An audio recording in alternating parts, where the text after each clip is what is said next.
بسم اللہ الرحمن الرحیم۔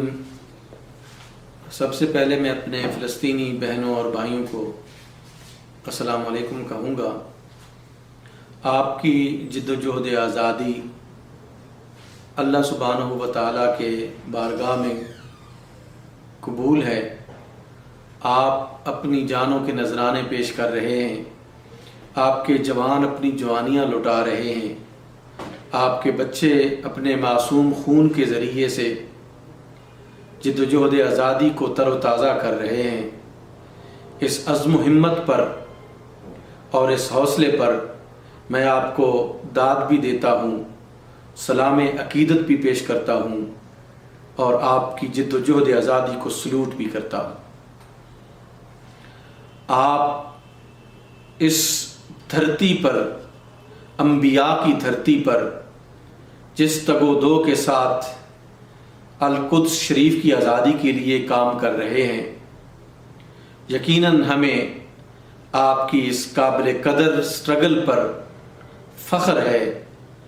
آپ صہیونیت کے سامنے کھڑے ہیں، آپ اسلام کا مقدمہ لڑ رہے ہیں، آپ اسلام کی تحریک کو اپنے خون جگر دے کر آپ جاری کر رہے ہیں۔ دوسری طرف ہم دیکھتے ہیں ہمارے بعض اسلامی ممالک اسرائیل کے ساتھ اپنے تعلقات بڑھانے کی فکر میں ہیں، اپنے تعلقات مضبوط کرنے کی فکر میں ہیں۔ وہ بھول گئے ہیں کہ اللہ سبحانہ و تعالیٰ نے یہودیوں کے ساتھ تعلقات رکھنے سے منع فرمایا ہے۔ وہ یہ بات بھول گئے ہیں کہ وہ یہودی اور وہ عیسائی جو اسلام کو ختم کرنا چاہتے ہیں، ان کے ساتھ تعلق رکھنے سے اللہ نے منع فرمایا ہے۔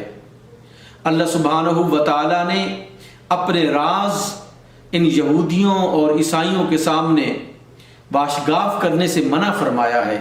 یا ایھا الذین آمنوا لا تتخذوا بطانۃ من دونکم لا یألونکم خبالا ودوا ما عنتم قد بدت البغضاء من افواہہم۔ قرآن کا بڑا واضح اور کیٹیگریکل میسج اس دنیا کو ہے، اس اسلامی دنیا کو ہے جو یہودیوں کے ساتھ تعلقات قائم کرنے کے لیے دوڑ بھاگ کر رہی ہے۔ ہمیں سوچنا چاہیے کہ اسرائیل میں یہودی کس طرح ہماری ماؤں اور بہنوں کی عصمت دری کر رہے ہیں۔ ہم معاشی تعلقات قائم کرنا چاہتے ہیں، ہم ہوائی تعلقات قائم کرنا چاہتے ہیں۔ کل جب اللہ کے سامنے کھڑے ہوں گے تو ہمیں پھر کیا جواب دینا ہوگا اور ہم کیا جواب دینے کے قابل ہو سکیں گے۔ میں آپ فلسطینیوں کو یہ بات بڑی واضح طور پر کہتا ہوں کہ آئندہ آنے والا کل آپ کا ہے، آپ کامیاب ہوں گے۔ اس جد و جہد آزادی کو اللہ کامیاب فرمائے گا۔ آپ کے خون اور آپ کے زخم اس جد و جہد آزادی کو نئی روح پھونک رہے ہیں اور صہیونیت، یہودیت اور اسلام دشمن قوتیں روز بروز کمزور ہو رہی ہیں۔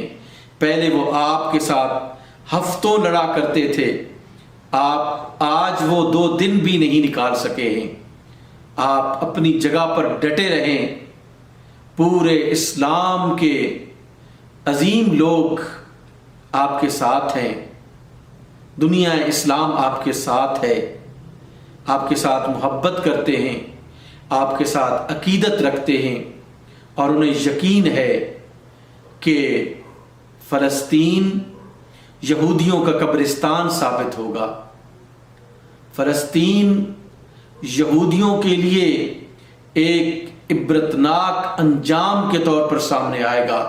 اللہ تمہیں فتح و نصرت عطا فرمائے گا اور تم یقیناً ارض فلسطین پر کامیاب و کامران ہوگی۔ وَلَقَدْ كَتَبْنَا فِي الزَّبُورِ مِن بَعْدِ الذِّكْرِ أَنَّ الْأَرْضَ يَرِثُهَا عِبَادِيَ الصَّالِحُونَ وَلَا تَهِنُوا وَلَا تَحْزَنُوا وَأَنْتُمُ الْأَعْلَوْنَ إِن كُنتُم مُؤْمِنِينَ۔ صدق اللہ العظیم۔ بارک اللہ لنا ولکم فی القرآن العظیم.